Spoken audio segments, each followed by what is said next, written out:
मैं आफिया। मैं हमेशा से एक मुर्दा लाश नहीं थी। मेरी भी जिंदगी थी, खुशियों से भरी। लेकिन 2 साल पहले मुझे हैवानियत के साथ मार दिया गया। मैंने किसी का क्या बिगाड़ा था? मेरी क्या गलती थी? मेरे साथ ही ऐसा क्यों हुआ? आप ही बताइए, क्या मुझे कभी इंसाफ नहीं मिलेगा?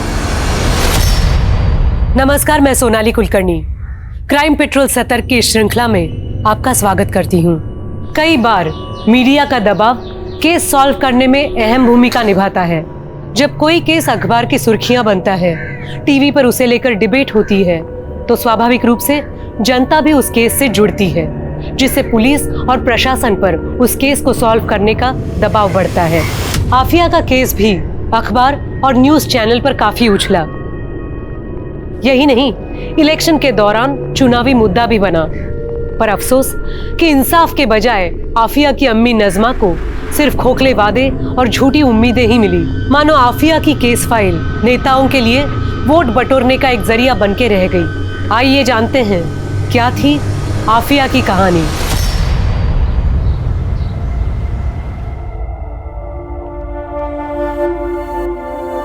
आफिया बेटा, ये ले, चाय पी ले। तू फिर वही कर रही है? मना किया है ना तुझे? अम्मी, आप तो जानती हैं ना, वहां लड़कियों के साथ सही बर्ताव नहीं होता।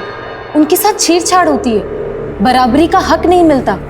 यहाँ तक कि प्रोफेसर्स भी ऐसे देखते हैं जैसे मानो कह रहे हो कि लड़की है, उतनी काबिल तो नहीं होगी। अरे आफिया, कॉलेज में तो होता ही है ये सब, और सिर्फ कॉलेज ही नहीं, हर जगह होता है। औरत और मर्द का ये फर्क खुदा ने बनाया है।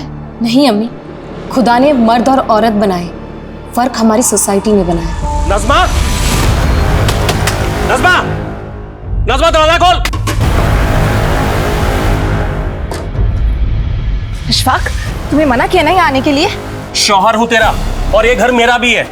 आपका नहीं, मेरे अब्बू का। देख, तू तो मेरे मुंह लग मत। क्या चाहिए तुम्हें अशफाक? अरे अपनी बीवी चाहिए। चलो तुम दोनों मेरे साथ। मैंने रजिया को मना लिया है, तुम दोनों अब मेरे साथ मेरे घर पे ही रहोगी। चलो। तुम्हारी दूसरी बीवी और बच्चों के साथ? क्यों? ताकि मेरे पीछे से तुम मेरे इस घर को बेच सको? देखो अशफाक, मैंने कभी तुम्हें अपना शौहर माना ही नहीं है। अरे तेरे मानने से क्या होता है? निकाह हुआ है हमारा। मैं इस निकाह को भी नहीं मानती। चलना पड़ेगा तेरे को मेरे साथ। चल। वरना मैं पुलिस कंप्लेन कर दूंगी। तो तू अब मुझे पुलिस की धमकी देगी? अगर तू मेरे सगी भाई की बेटी ना होती ना, तो कब का काट के दबना चुका होता तुझे। तुम लोग चाहे मानो या ना मानो, लेकिन दुनिया मानती है कि मैं तेरा शौहर हूं और इस आफिया का सौतेला बाप। और 3 बेटियां हैं मेरी, और मैं नहीं चाहता हूं इस आफिया के चाल चलन की वजह से उनके निकाह में दिक्कत आए। संभाल के रख अपनी बेटी को, और इसको कोई हॉस्टल भेजने की जरूरत नहीं है।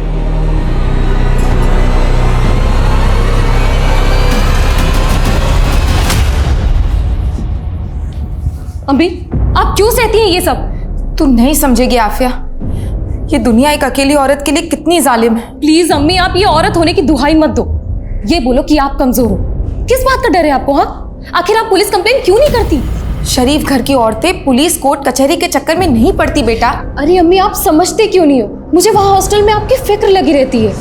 अरे मुझे कुछ नहीं होगा, तू बस अपना ख्याल रख, और थोड़ा हंस दे। अब चल, पैकिंग करनी है ना, चल जल्दी।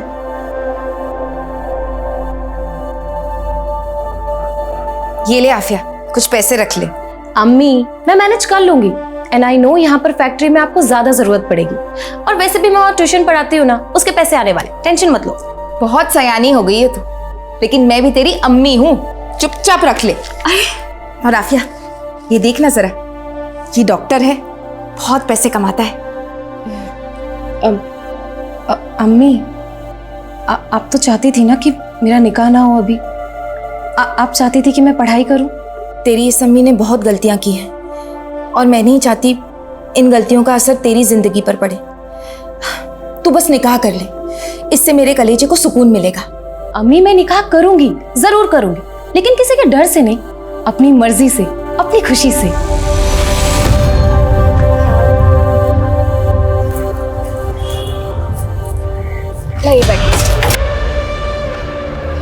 अच्छा अम्मी, आप जाइए। मैं रुकती हूँ ना बस आने तक। अरे अम्मी, आपको काम के लिए देरी हो जाएगी, आप जाइए ना, मैं बस लेकर चली जाऊँ। ठीक, ख्याल रखना अपना। खुदा हाफिज। खुदा हाफिज।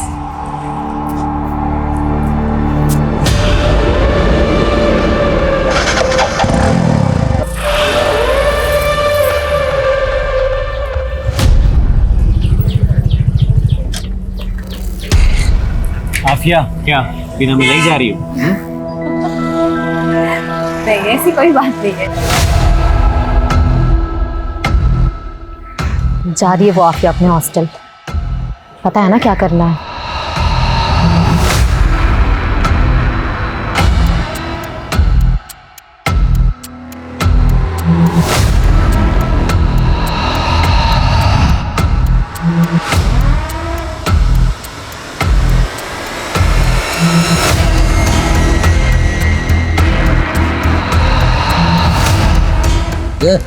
एक चाय देना।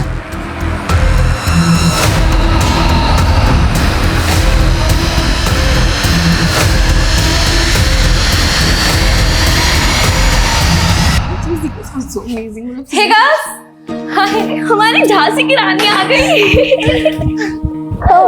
Good, how are you? Good. यार तूने पोस्टर इतने कमाल के बनाया ना कि उन्हें देख के मजा ही आ गया, सीरियसली। पता है शगुन, पूरी रात लगी मुझे इन पोस्टर्स को बनाने में। अम्मी तक को टाइम नहीं दे पाई। तो तूने अपनी पूरी छुट्टी इस नुक्कड़ नाटक पे वेस्ट कर दी? और नहीं तो क्या। कमाल है तू भी। वो तो मैं हूँ। अच्छा लिसन, अभी मैं चली फ्रेशन अप होने, तुम लोग अपने गॉसिप कंटिन्यू करो। हाँ, तुम्हें जरूरत भी है, जाओ। चल चल।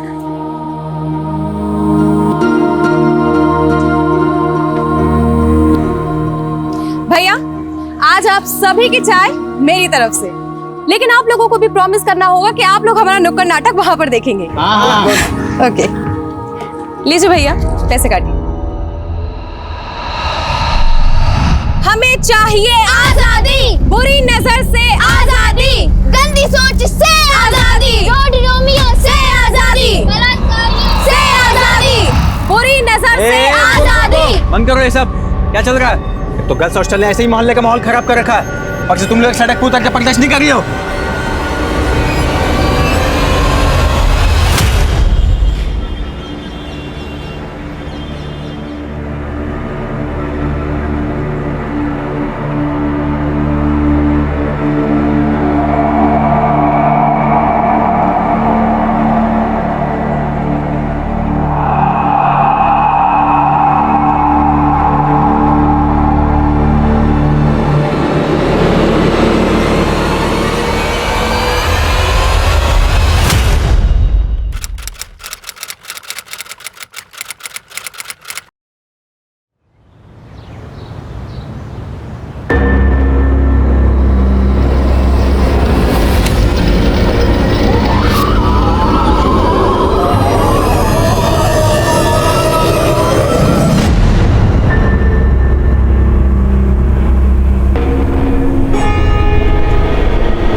जय सर, आप यहाँ आपको इस वक्त ड्यूटी ज्वाइन नहीं करनी चाहिए थी। विनय, ड्यूटी फर्स्ट। काम है तो करना पड़ेगा ना। सर इस तरफ।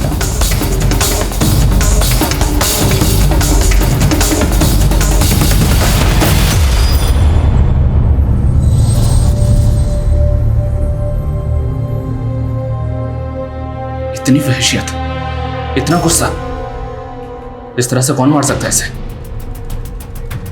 नाम क्या इसका?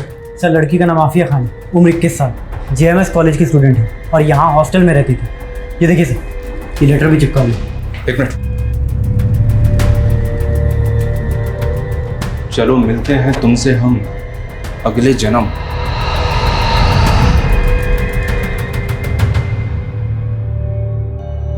दिलकश जवानी।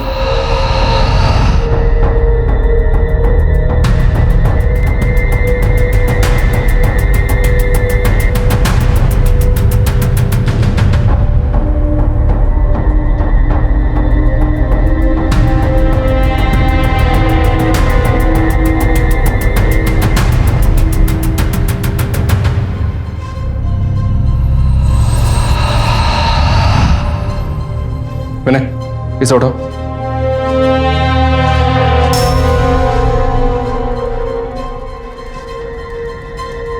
लड़की को इसी बेड पे मारकर कमरे से घसीट कर बाथरूम तक ले गए होंगे।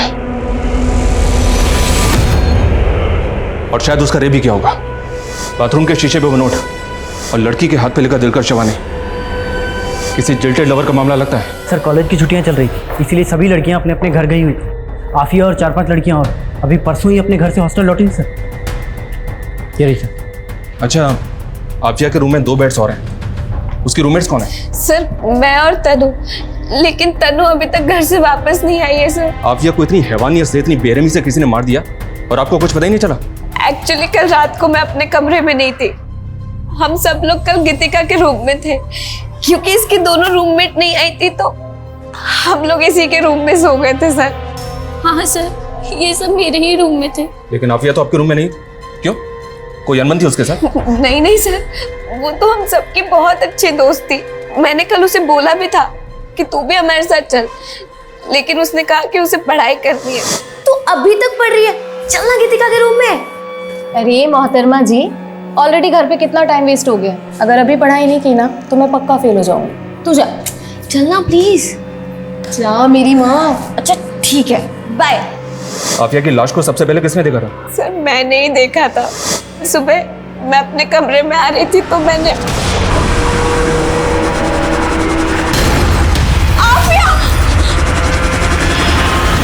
आफिया का किसी के साथ कोई अफेयर था? कोई ब्रेकअप हुआ था उसका? नहीं नहीं सर, जहाँ तक मैं आफिया को जानती हूँ ऐसा कोई भी नहीं था। हो सकता है कोई ऐसा हो जो उसे पसंद करता हो, कोई जिल्टेड लवर टाइप। नहीं सर, ऐसा कोई भी नहीं था। लेकिन सर इस हॉस्टल के बाहर के लड़कों से आफिया की कुछ प्रॉब्लम चल रही थी और कल भी कुछ हुआ था। हाँ सर, कल दोपहर को हम सब बाहर नुक्कड़ नाटक कर रहे थे, तभी आफिया की वहाँ कुछ लड़कों से लड़ाई हो गई थी। और ये क्या आजादी आजादी का नारा लगा रखा है? और कितनी आजादी चाहिए तुम्हें? आजाद तो मैं हूँ, लेकिन अब मुझे पूरी औरत जाति की आजादी चाहिए। हमें इज्जत चाहिए, बराबरी का हक चाहिए और हमें हमारे तरीके से जीने का अधिकार चाहिए। लेकिन ये बहुत बड़ी बात है, तुम जैसे लोगों को समझ में नहीं आई। चलो गर्ल्स। कहाँ जा रही है? अभी मेरी बात खत्म नहीं हुई है। आइंदा किसी भी लड़की को उसकी मर्जी के बगैर हाथ मत लगाना। मुझे थप्पड़ मारा तूने? तेरी तो भाई छोड़ मुझे। छोड़ूंगा नहीं तुझे, सबके सामने नंगा करके रखूंगा। छोड़ूंगा नहीं तुझे मैं। गलती मेरी ही है सर। इन लोगों ने तो कहा था कि पुलिस में कंप्लेंट करते हैं, लेकिन मुझे लगा बाहर के लड़कों से कोई सीरियस प्रॉब्लम हो गई और पुलिस इन्वॉल्व हुई तो लड़कियों पर खतरा बढ़ जाएगा सर। लेकिन सर मैंने ये नहीं सोचा था कि मेरे चुप रहने से ये सब हो जाएगा। आपके हॉस्टल में और कौन कौन मेल है? बस एक गार्ड मेल है और यहाँ तो कुक भी फीमेल है। आफिया का रूम यहाँ 3rd फ्लोर पे है और इस 3rd फ्लोर पे आने के लिए सिर्फ एक ही रास्ता है, ये सीढ़ियों से। एक काम करो, उस सिक्योरिटी गार्ड को भी अपनी कस्टडी में लो और वो लड़के जिनके साथ आफिया का झगड़ा हुआ था। Okay sir.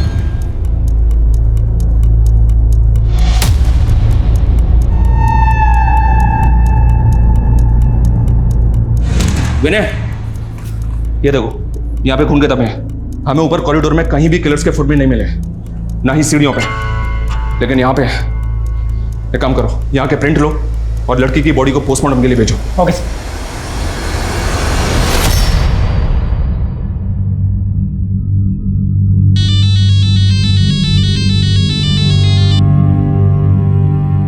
मना किया था ना मैंने कि आफिया को हॉस्टल मत भेजना, तूने उसे फिर से हॉस्टल भेज दिया। मर गई वो, अब चैन मिल गया तुझको।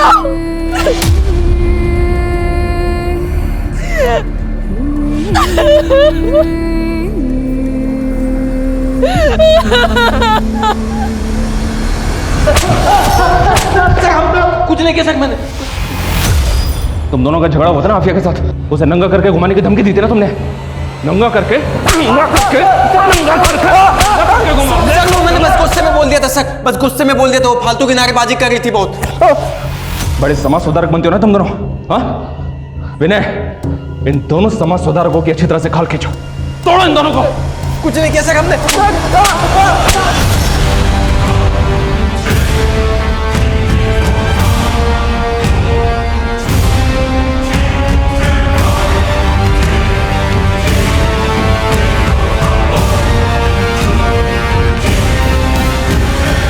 सर हमने गार्ड और उन लड़कों की हैंडराइटिंग को नोट पर लिखी हैंडराइटिंग से मैच किया है। सर मैच नहीं हो रही है और आफिया की पोस्टमार्टम रिपोर्ट भी आ गई है सर।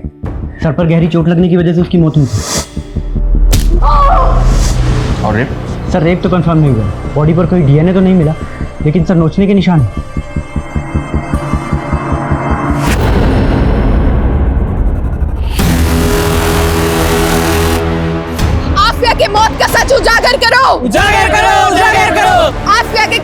सजा दिलाओ, सजा दिलाओ, सजा दिलाओ।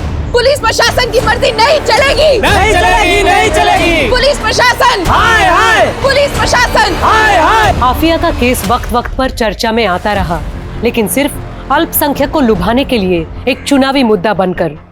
सही मायनों में केस में कोई खास प्रोग्रेस हुआ ही नहीं। नेता आफिया को न्याय दिलाने के बड़े बड़े दावे करते, आश्वासन देते, अफसोस जताते, लेकिन जमीनी स्तर पर हकीकत यही रही कि आफिया का केस कोर्ट केसेस की ढेर में पड़ा धूल खा रहा था। पर ढेरों नाकामियों के बाद भी आफिया की मां मायूस नहीं हुई, डटी रही और आखिरकार उसका सब्र रंग लाया। हमारी पार्टी माइनॉरिटीज के वेलफेयर के लिए काम करती है, यही एजेंडा है हमारा, इसलिए हमारी इस बच्ची को न्याय मिलना ही चाहिए। सर, आफिया के केस की चार्जशीट दायर हो चुकी है। वो सब मुझे कुछ नहीं मालूम, कैसे भी हो इस केस को रीओपन करवाइए।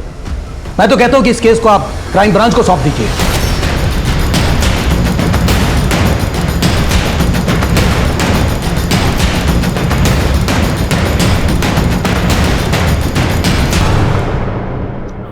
सर, इस केस में इन्वेस्टिगेशन करने जैसा कुछ है नहीं। आपको भी पता है ये सिर्फ एक पॉलिटिकल स्टंट है। लोगों को बहकाने के लिए किया जा रहा है। जानता हूँ जिंदल, लेकिन ऊपर से ऑर्डर्स है, इन्वेस्टिगेशन तो करनी पड़ेगी।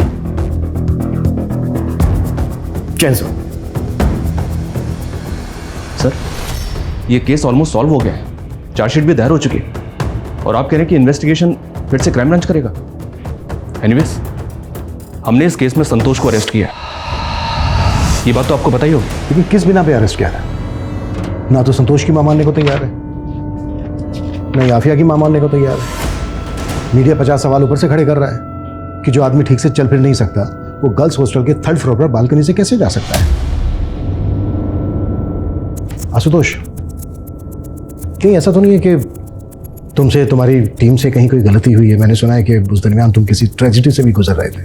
जी हाँ सर, लेकिन मेरी पर्सनल ट्रेजेडी का मेरी इन्वेस्टिगेशन के साथ क्या लेना देना है? For me duty is first. I have tried my level best. मैंने ना तो इस केस में कोई कोताही बरती है और ना ही इस केस को रफा दफा करने की कोशिश की है। मेरे खबरों ने मुझे इन्फॉर्मेशन दी थी संतोष के बारे में कि वो एक हिस्ट्री शीटर भी है।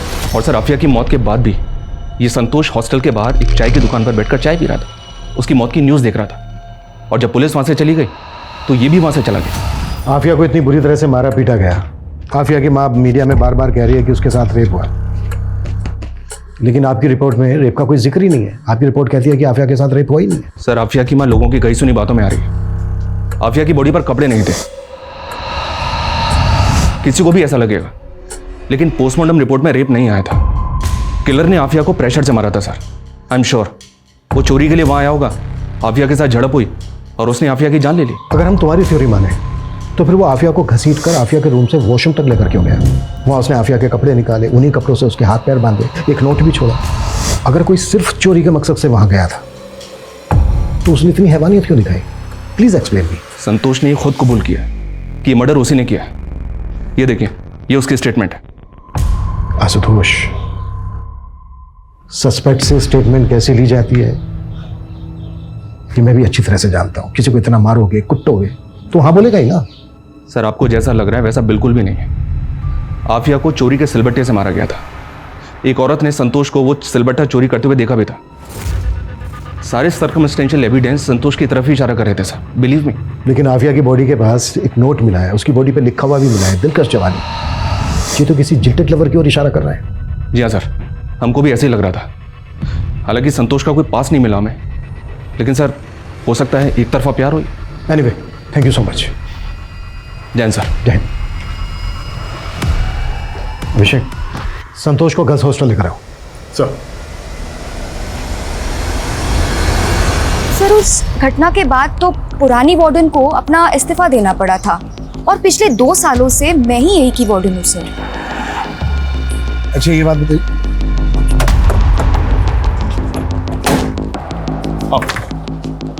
सर, ये संतोष है। साहब, मैंने कुछ नहीं किया है साहब।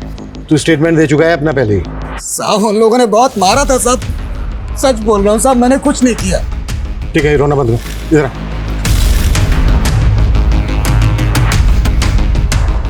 आजा आजा। चल, दीवार पे चढ़ जा। चल चल।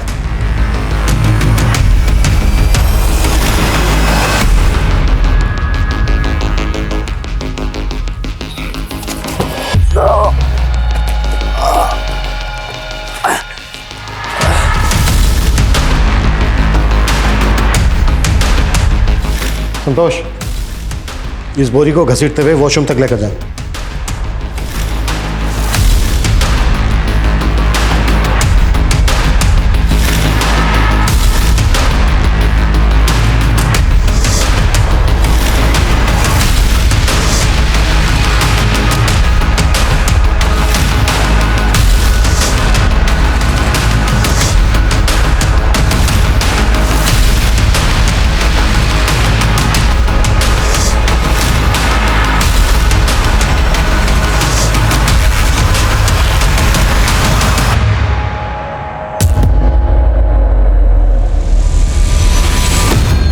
सर, आपने जो पता करने के लिए बोला था, जो आफिया की बॉडी के ऊपर दिलकश जवानी लिखा हुआ था, वो एक सॉफ्ट पोर्न वेब सीरीज है। और सर, ये संतोष को लेके आपको क्या लगता है? देखते हैं। अच्छा, संतोष के अलावा इस केस में और किस किस पे शक था? सर, एक कार्तिक और सुनील। सर, ये दोनों अक्सर हॉस्टल के बाहर नेतागिरी झाड़ा करते थे और आफिया के साथ इनका झगड़ा भी हुआ था। और ये हॉस्टल का सिक्योरिटी गार्ड। इन सबको बुलाओ। ये कोई रैंडम क्राइम नहीं हो सकता। जिस किसी ने भी ये किया है वो आफिया पे नजर रखता होगा, उसको फॉलो करता होगा, उसने पूरी रेकी की होगी, तभी उसको पता चला होगा कि सारी लड़कियां एक ही कमरे में। इस केस से जितने लोग भी जुड़े सबको बुलाओ। सर 2 साल पुरानी बात के लिए आपने मुझे यहाँ क्यों बुलाया? मेरे हस्बैंड और मेरे इन-लॉज को ये सब बिल्कुल नहीं पसंद। 2 साल पहले तुम्हारी रूममेट की जान गई। हमें पता चला है कि वो तुम्हारी बहुत अच्छी दोस्त भी थी। आई एम श्योर तुम भी यही चाहती होगी कि तुम्हारी दोस्त को इंसाफ मिले। हम बस तुमसे ये जानना चाहते हैं कि उस दिन किस किस वक्त पर क्या क्या हुआ था। मैं आपको एग्जैक्ट टाइम तो नहीं बता सकती, लेकिन उस दिन क्या क्या हुआ मैं वो बता सकती हूँ। एक दिन पहले ही आफिया नागपुर से पुणे आई थी। सर, हम लोग अगले दिन कॉलेज गए। हॉस्टल के बाहर हम लोगों ने नुक्कड़ नाटक किया। वहाँ हमारा 2 लड़कों से झगड़ा हो गया था, जो हम पहले ही बता चुके हैं। सर, हम उसी रात गीतिका के रूम में चले गए थे पार्टी करने के लिए। हमारी आँख लग गई और हम वहीं सो गए। सुबह जब हमारी आँख खुली, हम वॉशरूम की तरफ गए तो हमने देखा कि आफिया की लाश वहाँ थी। इससे ज़्यादा हम और कुछ नहीं जानते सर। सर, क्या बताऊं क्या हुआ था। 2 साल बीत चुके हैं इस बात को, और सच कहूं तो मुझे भी कुछ अच्छे से याद नहीं। तुम लोगों ने किसी तरह की कोई आवाज़ सुनी थी उस दिन? नहीं सर, एक्चुअली उस दिन हॉस्टल के आसपास कोई फंक्शन था तो बहुत शोर था, इसलिए कुछ सुनाई नहीं दिया। सर, वार्डन किरण शर्मा यहाँ से जॉब छोड़ के दिल्ली शिफ्ट हो चुकी है। मैंने उसे बुला लिया है। और वो दोनों लड़के अंकित और सुनील, उनका क्या हुआ? सर, वो दोनों भी पुणे छोड़कर जा चुके हैं। मैंने उन्हें भी इन्फॉर्म किया है।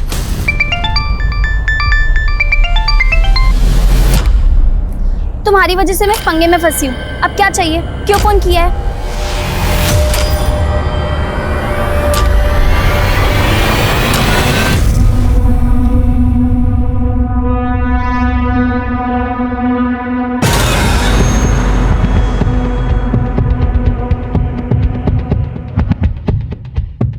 अभिषेक, इंस्पेक्टर आशुतोष को बुलाओ। सर।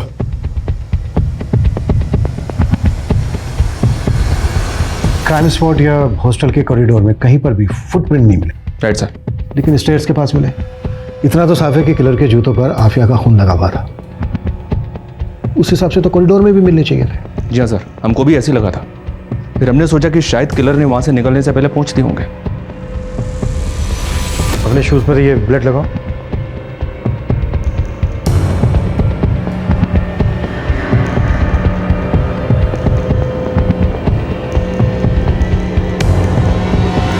अभिषेक सर, साफ करो ये फुटप्रिंट।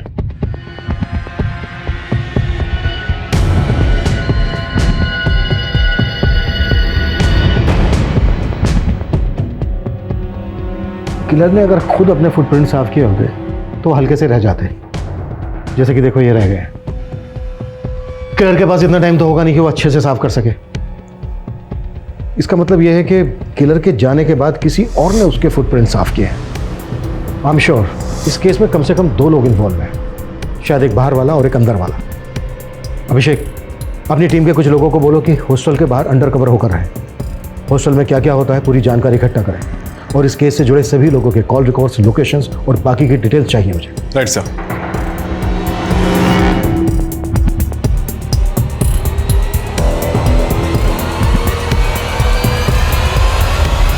सर, लोगों की बातों से मैं इतना परेशान हो गई थी कि मुझे पुणे छोड़कर दिल्ली शिफ्ट होना पड़ा। और उस दिन जो कुछ भी हुआ था मैं पहले ही सब कुछ बता चुकी हूँ। इसके अलावा मुझे कुछ भी नहीं पता। सर उस वक्त अक्ल नहीं थी, इसलिए नेता वेता के चक्कर में लगे रहते थे। लेकिन अब बात समझ में आ गई कि जब घर में पैसे और नौकरी की बात होती है, कोई नेता हाथ थामने नहीं आता। सर पहले ही हमारी बहुत बदनामी हो चुकी है, बीवी बच्चे वाले हैं सर हम। सर बहुत मुश्किल से हमने फिर से अपनी ज़िंदगी शुरुआत की, अब हमें बख्श दीजिए सर। हमें पुलिस वालों ने बहुत मारा साहब, हम तो बोल बोल कर थक गए थे कि हमने कुछ नहीं किया। वो तो माता रानी का शुक्र है कि आप लोगों ने उस राक्षस को पकड़ लिया, वरना तो हमें ही सूली पर चढ़ा देते। गरीब की सुनता ही कौन है। सर कोई छोटा सा भी ऐसा क्लू नहीं मिल रहा है जिससे हम ये जान पाए कि इसमें किसी और की इन्वॉल्वमेंट है, पर हम कोशिश कर रहे हैं sir. I will keep you update sir. Abhishek sir, call records की क्या अपडेट है? सर ये उन सबके ही मोबाइल रिकॉर्ड्स हैं सर, बाकी सब तो क्लीन है। एक बस गीतिका के मोबाइल पे नागपुर से कॉल आ रहे थे, वो भी आफिया के घर के पास के पीसीओ से। इससे क्या साबित होता है? हो सकता है उसकी कोई जान पहचान वाला हो सकता है सर, लेकिन गौर करने वाली बात यह है कि गीतिका को 2 साल पहले तक ये कॉल्स आ रहे थे और आफिया के मर्डर के बाद से गीतिका को ये फ़ोन कॉल आना बंद हो गए। और अब जब ये केस दोबारा से रीओपन हुआ है तो गीतिका को उसी पीसीओ से दोबारा फ़ोन आ रहे हैं। बुलाओ गीतिका को। सर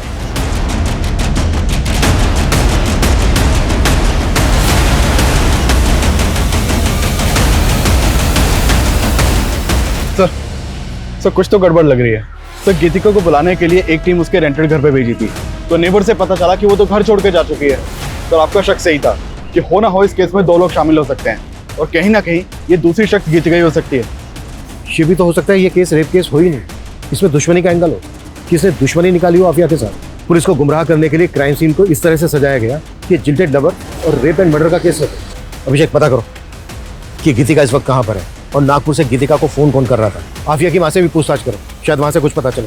सर गीतिका? नहीं, मैंने गीतिका को कभी फोन नहीं किया, मैं तो उसे अच्छे से जानती भी नहीं हूँ। देखिए कॉल्स तो आपके एरिया से आते थे, उसका कोई दोस्त या कोई जानने वाला? मैं किसी को नहीं जानती। ठीक है।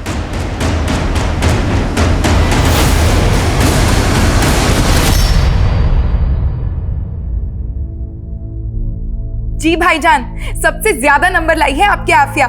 अखबार के दूसरे पन्ने पर उसका फोटो भी छपा है। हाँ, आगे जैसा आफिया चाहे। खुदा हाफिज। ये क्या अम्मी, आप अभी तक फोन पर लगे हो? अरे तूने खबर ही इतनी अच्छी दी है कि रिश्तेदारों तो क्या पूरी दुनिया को बताना चाहती हूँ कि आफिया मेरी बेटी लाखों में और मेरी अम्मी करोड़ों में। देखना अम्मी, ये तो शुरुआत है, धीरे धीरे मैं इतना नाम कमाऊंगी ना कि आपको वर्ल्ड फेमस कर दूंगी।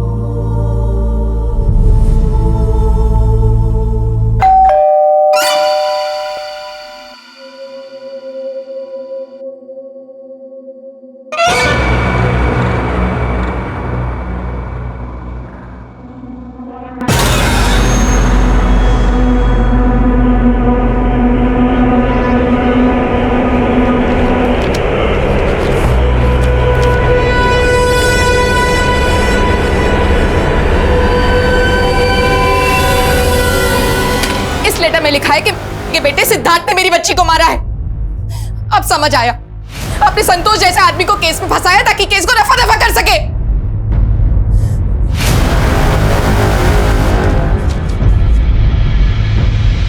सर मैंने कहा ना आपसे, मैं किसी आफिया को नहीं जानता, बस न्यूज में देखा था 1-2 बार।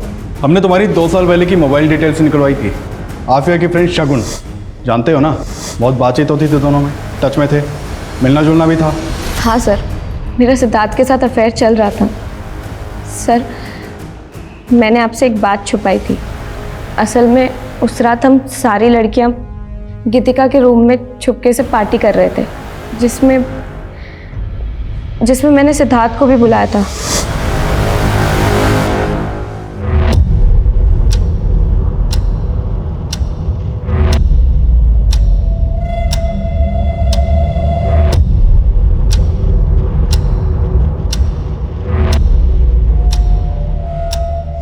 हाँ सर, मैं वहाँ पर गया था, लेकिन 1 घंटे में वापस आ गया।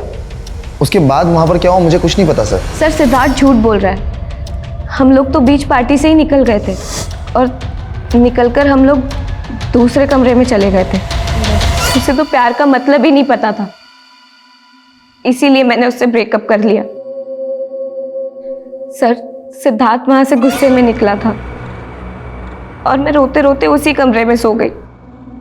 सर मैंने अगले दिन देखा तो आफिया की मौत हो चुकी थी। सर मैं दावे से कह रही हूँ, आफिया को सिद्धार्थ नहीं मारा है। वजह? सिद्धार्थ आफिया को क्यों मारेगा? लड़कियों के शरीर के साथ खिलवाड़ करना शौक है उसका। हाँ, लेकिन आफिया के साथ तो रेप हुआ ही नहीं।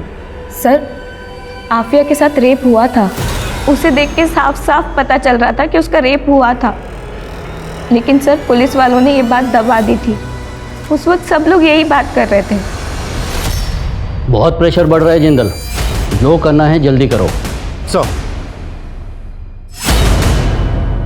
अपने खबरियों को बोलो कि वो सिद्धार्थ पे नजर रखे और साथ ही शगुन पे भी। सर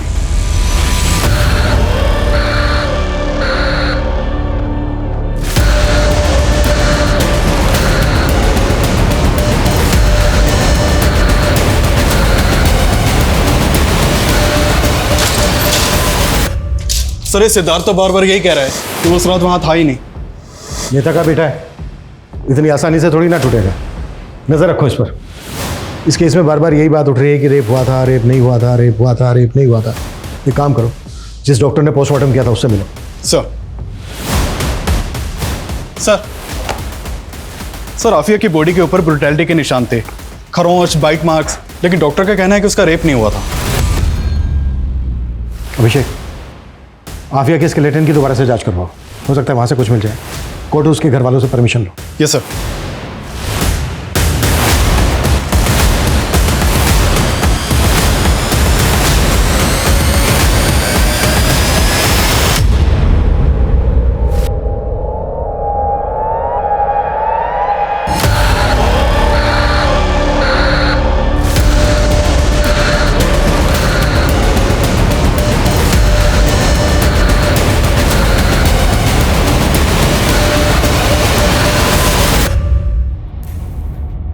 सर सर आफिया के स्केलेटन की फोरेंसिक रिपोर्ट आ गई है। सर उसका हाथ तोड़ा गया था और पैर भी, और उसके सर पर बार बार मार कर एक और बात पता चली है। आफिया के मर्डर के करीब 8 महीने पहले उसने एक वीडियो पोस्ट किया था जो काफ़ी वायरल हुआ था। ये देखिए सर। सर ये वीडियो आफिया के हॉस्टल का ही है। इसमें वॉशरूम में एक आदमी एक लड़की का वीडियो बना रहा है। सर एक और बात, हॉस्टल का सिक्योरिटी गार्ड जिसने हमसे ये बताया था कि इस कांड के 6 महीने के बाद उसने नौकरी छोड़ दी थी और वो अपने गाँव चला गया था। सर पता चला है कि वो पुणे में ही और बिजनेस कर रहा है। खबरियों ने बताया कि आफिया के मर्डर के बाद उसके पास काफ़ी पैसा आना लगा था। बुलाओ। सर बताते हैं साहब, हमें ये पैसे उस हॉस्टल की वार्डन किरण मैडम ने दिए थे। किरण मैडम शादीशुदा थी, लेकिन यहाँ अपने पति से अलग रहती थी और उनका अफेयर भी चल रहा था अनिल राठी के साथ में। वो हमेशा यहाँ आया जाया करता था और उसका आफिया के साथ में पंगा भी हुआ था। उसकी इतनी हिम्मत हुई कैसे? हर जगह मेरी बेइज्जती हो रही है। अरे तुम्हें ताकाझाकी करने की जरूरत क्या थी? और वीडियो बनाया क्यों? तुम्हारे चक्कर में मेरी भी जॉब जाएगी। आफिया प्लीज, अनिल से गलती हो गई और वो वीडियो सोशल मीडिया से हटा दो। और अगर कॉलेज कमेटी पूछे तो बोलना कि वीडियो बिल्कुल नकली था। सॉरी मैम, लेकिन मैं ऐसा बिल्कुल नहीं करूंगी। आफिया, बहुत तमाशा हुआ था साहब हॉस्टल कमेटी में। अनिल का आना जाना भी बंद करवा दिया था। कमेटी ने वार्डन मैडम को एक मौका दिया था, लेकिन उसके बाद भी अनिल अक्सर छुप छुप कर वहाँ आया करता था। उस रात भी आया था? पता नहीं साहब, हम सो गए थे। जब सुबह उठे तो देखा कि किरण मैडम वहाँ जूते के निशान साफ कर रही थी। और अब तो वार्डन मैडम ने अपने पति को छोड़कर अनिल से शादी भी कर ली है। हाँ, मैं किरण से मिलने जाता था, लेकिन उस रात नहीं गया था। तो फिर गार्ड को इतने पैसे क्यों दिए थे? सर गार्ड ने मुझे फुटप्रिंट साफ करते हुए देख लिया था। वो मुझे ब्लैकमेल कर रहा था और मुझे लगा कि रात में अनिल आया हो। आफिया को बहुत बेरहमी से मारा गया था और आपके और अनिल के पास तो मोटिव भी था आफिया को तड़पा तड़पा के मारने का। सर सच में मैंने कुछ नहीं किया। लेकिन किरण का तो कहना है कि ये सारा किया द्वारा तेरा ही है। नहीं नहीं, उसे कुछ गलतफहमी हुई थी। मैंने ऐसा कुछ नहीं किया सर। अनिल ने तो एक्सेप्ट कर लिया है कि उसने आफिया को मारा था। क्या? सर मुझे उस समय लगा भी था, लेकिन अनिल ने मुझे यकीन दिला दिया कि आफिया के खून से उसका कोई लेना देना नहीं है। या तो इस अनिल ने वाकई में कुछ नहीं किया है, या फिर ये दोनों बहुत अच्छी एक्टिंग कर रहे हैं। सर नागपुर से शकील का फोन है। हेलो, ठीक है, मैं चेक करता हूँ। सर शकील बता रहा है कि जिस पीसीओ से गीतिका को फ़ोन किया जाता था उसके पास एक सीसीटीवी मिला है। उसने उन कॉल के टाइमिंग को सीसीटीवी की फुटेज के टाइमिंग से मैच किया तो उसमें एक औरत दिखाई दी है। सर शकील ने उसका वीडियो भेजा है, ये देखिए फुटेज।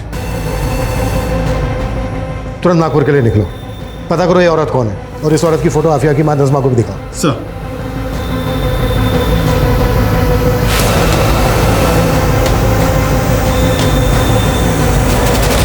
हाँ सर, मैंने फ़ोन किया था गीतिका को और बोला था कि उस आफिया पर नज़र रखे, क्योंकि आफिया का मेरे शौहर के साथ अफेयर चल रहा था।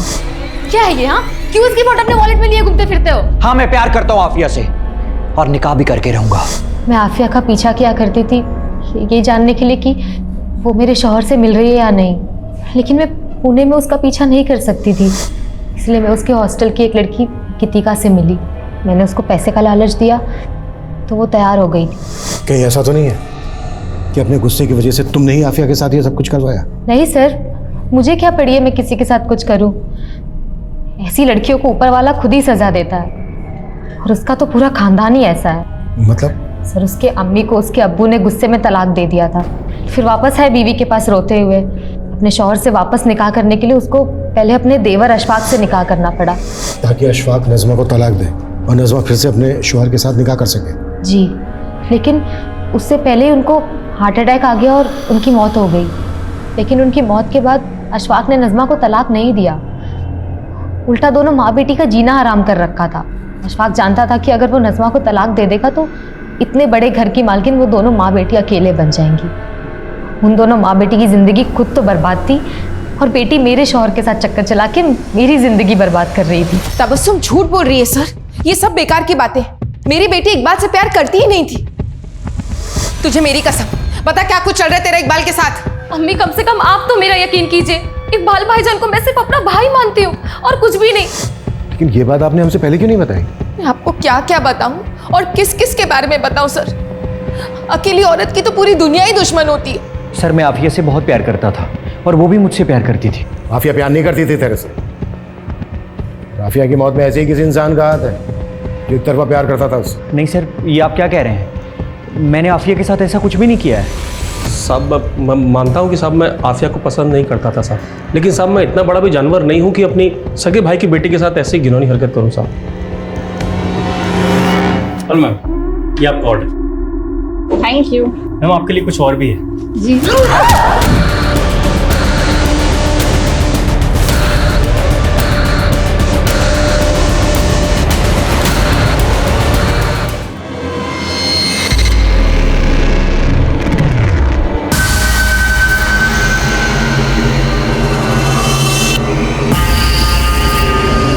नहीं सर, मेरा सिद्धांत के साथ कोई अफेयर नहीं है। वो मेरे ऊपर प्रेशर डाल रहा है कि मैं शादी के बाद भी उसके साथ फिजिकल रिलेशन बनाऊं। सर, वो आज भी मुझे बहुत मारता है। तो तुम उसकी बात मानती क्यों? क्योंकि सर, अगर मैंने ऐसा नहीं किया तो वो मेरे पति को जान से मार देगा। इसलिए तुमने सिद्धार्थ को फंसाना चाहा झूठ बोलकर, और नज़मा को भी वो लेटर तुमने ही लिखा था ना? हाँ सर, लेकिन सर मैं सिद्धांत को फंसा नहीं रही हूँ। उस जैसा जानवर ही एक लड़की का ऐसा हर्ष कर सकता है। सिद्धांत के अगेंस्ट केस करो, चुप बैठी रहोगे कुछ नहीं होगा, और अगर तुम सही पुलिस तुम्हारा साथ देगी। सर, मैं पहले भी कह चुका आप लोग से, मैं वहाँ गया ज़रूर था, लेकिन फिर मैं वहाँ से निकल गया और उसके बाद वहाँ पर क्या हुआ मुझे कुछ नहीं पता। इससे ज़्यादा सर मुझे कुछ नहीं कहना। अंकित और सुनील का झगड़ा था आफिया के साथ। इन दोनों के पास मोटिव बनता है। हो सकता है इन दोनों के कहने पर ही ये गार्ड ने काम किया हो, क्योंकि गार्ड अच्छी तरह से जानता था कि अनिल का भी झगड़ा था आफिया के साथ। अगर वो ये सब करेगा तो डाउट जो है अनिल पे जाएगा। सर, ये कांड खुद अनिल भी तो कर सकता है, क्योंकि उसके पास सीधा मोटिव था। मोटिव तो तबस्सुम और इकबाल के पास भी था, और मोटिव अशफाक के पास भी था। हो सकता है अशफाक ने इस काम को अंजाम दिया, या फिर सिद्धार्थ, क्योंकि शगुन तो सीधा शक सिद्धार्थ के ऊपर जता रही है। ये भी तो हो सकता है कि इनमें से कोई ना हो, इस वारदात को किसी और ने अंजाम दिया। अभिषेक, ये देखो, ये कुछ दिन पुराना न्यूज़पेपर है। सूरत में एक लड़की के साथ वारदात कुछ ऐसी हुई थी जैसी इस लड़की के साथ। हाथ पैर तोड़े गए, उसका रेप हुआ, उसकी बॉडी पर डीएनए मिला, लेकिन किसने किया ये अभी तक पता नहीं। सर, आफिया का मर्डर भी इसी तरह से हुआ था, लेकिन आफिया का रेप नहीं हुआ था। अभिषेक, इस केस में जो डिफरेंसेस हैं तो उस पर क्यों सोच रहे हो? जो चीज़ें कॉमन है उस पर आगे बढ़ते हैं ना। लेकिन सर, अगर ये तुक्का फेल हो गया तो इस केस को बंद करने की नौबत आ सकती है। इसलिए तो रिस्क लेना भी बनता है। पिछले 5 साल के जितने भी रेप और मर्डर के केसेस हैं जिसमें इस तरह की समानताएं हैं, सबका डेटा निकालो।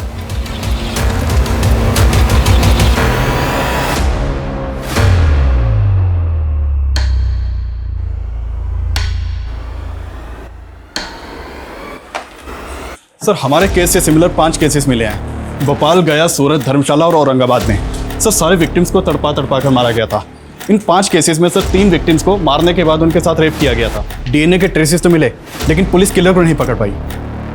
इन विक्टिम्स की बॉडी पे जो डीएनए मिला है मैच करो, देखो किलर सेम है क्या। सर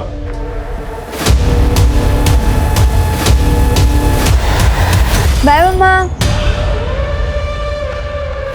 सर डीएनए रिपोर्ट आने में तो अभी टाइम लगेगा, और सर फिलहाल इन 5 लड़कियों में अभी तक कोई लिंक नहीं मिला है। अभिषेक, लिंक है? याद है हॉस्टल की वो लड़की, क्या नाम था उसका? गीतिका। गीतिका ने कहा था कि उस रात हॉस्टल के आसपास कोई फंक्शन चल रहा था। ये देखो, इन सारे केसेस में भी आसपास कोई ना कोई फंक्शन चल रहा था। अभिषेक, पता करो इन सारे फंक्शंस में कोई आदमी कॉमन है क्या? सर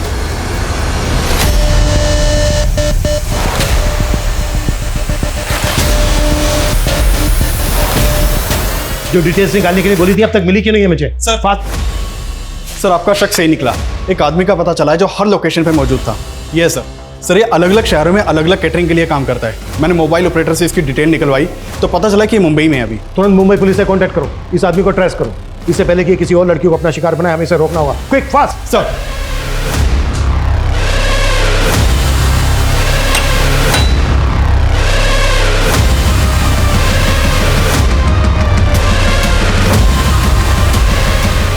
मैडम आपका ऑर्डर। Thank you. एक मिनट मैम।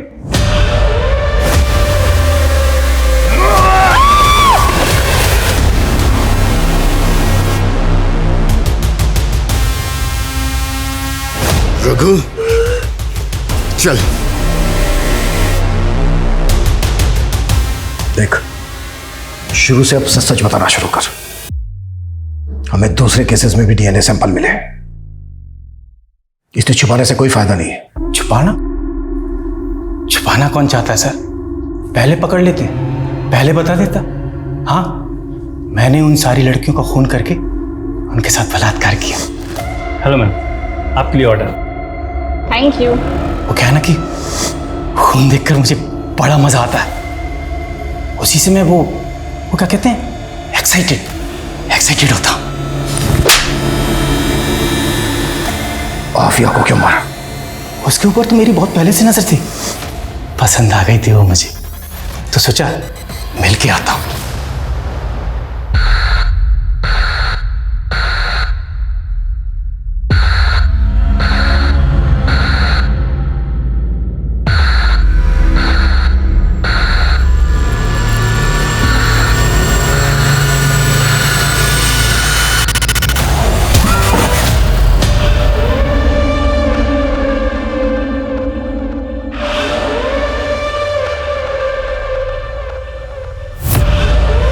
लड़कियों की डेड बॉडी के साथ रेप करता था, कुछ लड़कियों की डेड बॉडी के साथ रेप नहीं करता था।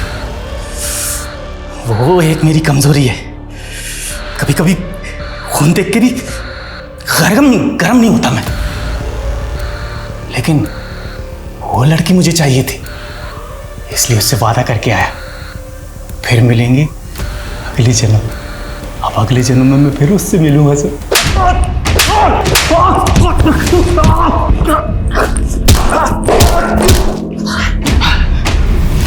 ये तेरा आखिरी जन्म है। इस वक्त रघु न्याय की हिरासत में है। पुलिस जल्द ही उसके खिलाफ कोर्ट में चार्जशीट फाइल करेगी। रघु ने अपने स्टेटमेंट में यह कबूल किया कि पिछले 3 सालों में उसने कई लड़कियों को मॉलेस्ट किया था, उनके साथ जबरदस्ती की थी, लेकिन कभी किसी लड़की ने रघु के खिलाफ शिकायत दर्ज कराने की हिम्मत नहीं की, और शायद इसी वजह से रघु की हिम्मत और बढ़ी। रघु का कोई क्रिमिनल रिकॉर्ड ना होना भी एक अहम वजह था कि इतने सालों में रघु कभी पुलिस की रडार में नहीं आया। हमारा डर ही रघु जैसे विकृत लोगों का हथियार होता है। आफिया एक निडर लड़की थी। वो इस बात को अच्छी तरह से समझती थी कि लड़कियों की खामोशी ऐसे मंचलों का हौसला बढ़ाती है। आफिया अब वापस लौटकर नहीं आएगी, लेकिन आफिया के भीतर अपने स्वाभिमान के लिए लड़ने का जो जज्बा था, उससे हम सबको सीख लेनी चाहिए। औरतों के लिए सुरक्षित समाज बनाने के लिए जरूरत है इस सितम के खिलाफ आवाज उठाने की। जब तक हम चुप रहेंगे, सितम का ये सिलसिला यूं ही चलता रहेगा। ये चीखें खामोश नहीं होंगी। अब मैं सोनाली कुलकर्णी आपसे विदा लेती हूँ। फिर मिलेंगे क्राइम पेट्रोल सतर्क जस्टिस रीलोडेड के एक नए केस के साथ। तब तक मास्क पहने, सैनिटाइजर का इस्तेमाल करें और सोशल डिस्टेंसिंग का ध्यान रखें। अपना और अपने परिवार का ख्याल रखें। देखते रहिए क्राइम पेट्रोल सतर्क जस्टिस रीलोडेड। जय हिंद।